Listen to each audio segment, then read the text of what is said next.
ناظرین، غیبت صغریٰ میں امام مہدی علیہ السلام کو شیعوں کی طرف سے لکھے گئے خطوط اور امام کی طرف سے ان کے جوابات امام زمانہ علیہ السلام کے مختلف اوقات میں مقرر کردہ 4 سفیروں کے ذریعے امام سے عوام اور عوام سے امام تک پہنچائے جاتے تھے۔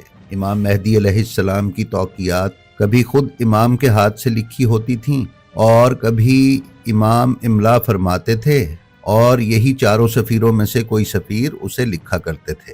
کتب احادیث میں امام مہدی علیہ السلام کی تقریباً 100 توقیات کا ذکر ہوا ہے۔ یہ توقیات امام مہدی علیہ السلام کے دست مبارک سے تحریر کی گئی ہیں یا آپ نے اپنے 4 وکلاء کے ذریعے لکھوائی ہیں۔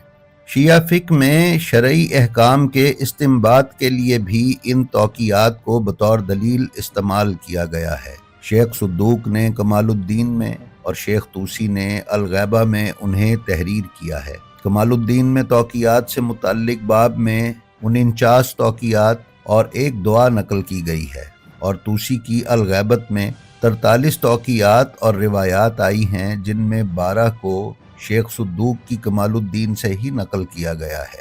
نیز 6 صدی ہجری میں لکھی گئی کتاب الاحتجاج میں شیخ مفید کے نام امام مہدی اجل اللہ تعالی فرجہ الشریف کی 2 توقیات نقل ہوئی ہیں، جن کا تعلق غیبت کبریٰ سے ہے۔ آیت اللہ خوئی نے ان 2 توقیات کے اعتبار پر شک کا اظہار کیا ہے۔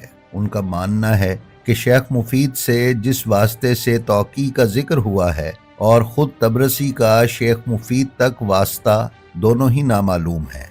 ایک اہم نقطہ یہ بھی ہے کہ شیخ مفید کی تحریروں اور شیخ مفید کے شاگرد شیخ طوسی کی کتاب الغیبہ میں اس کی طرف کوئی اشارہ نہیں ہے۔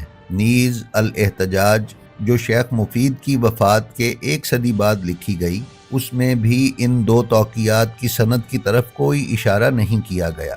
البتہ توقی کے آخری جملے کہ اسے سب سے چھپا کر رکھنا کی بنیاد پر یہ احتمال بیان کیا جاتا ہے کہ شیخ مفید نے اسے مخفی رکھا، اسی لیے شیخ طوسی تک بھی یہ نہیں پہنچ سکی۔ خصیبی نے بھی اپنی کتاب الہدایت الکبریٰ میں کچھ توقیات کو نقل کیا ہے جو سن 260 ہجری سے لے کر 273 ہجری کے درمیانی عرصے میں صادر ہوئی ہیں۔ ایسی بہت سی توقیات بھی ہیں جن کی تاریخ واضح نہیں ہے۔ ان میں سے بعض عثمان بن سعید عمری کی وکالت کے آغاز میں صادر ہوئی۔ ناظرین، ان توقیات یا ان خطوط میں کیا کچھ تحریر کیا گیا ہے، آئیے ذرا اس پر بھی ایک نظر ڈالتے ہیں۔ امام مہدی اجل اللہ تعالی فرجہ الشریف سے صادر ہونے والی بہت سی توقیات اعتقادی سوالوں کے جوابات ہیں، جیسے کہ صفات خدا، نبوت اور امامت سے متعلق سوالات۔ امام مہدی نے امامت سے متعلق سوالات کے جواب میں اس بات کی طرف اشارہ کیا ہے کہ زمین کبھی بھی حجت خدا سے خالی نہیں ہو سکتی، اور یہ سنت الہی قیامت تک جاری ہے۔ آپ نے امامت کی ذمہ داریوں کو بیان کرتے ہوئے اشارہ کیا ہے کہ امام کی ایک ذمہ داری اپنے بعد آنے والے امام کا تعارف کروانا اور اس کا تعین کرنا ہے، اور آپ نے اس بات کا بھی ذکر کیا ہے کہ امام حسن عسکری علیہ السلام نے آپ کو اپنے بعد آنے والے امام کے طور پر متعارف کروایا ہے۔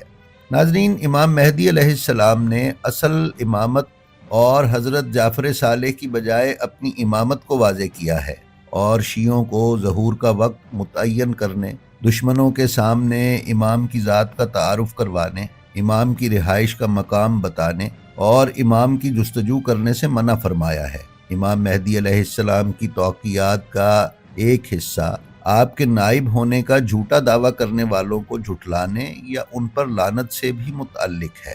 ناظرین، ان توقیات کا ایک حصہ فقہی سوالوں کے جواب پر مشتمل ہے۔ ان توقیات میں طہارت، نماز، روزہ، حج، شہادت، قضاوت، وقف، معاملات، خمس، صدقہ، نکاح، منشیات، زیارات قبور ائمہ وغیرہ کے سلسلے میں شیعوں کے سوالات کے جوابات دیے گئے ہیں۔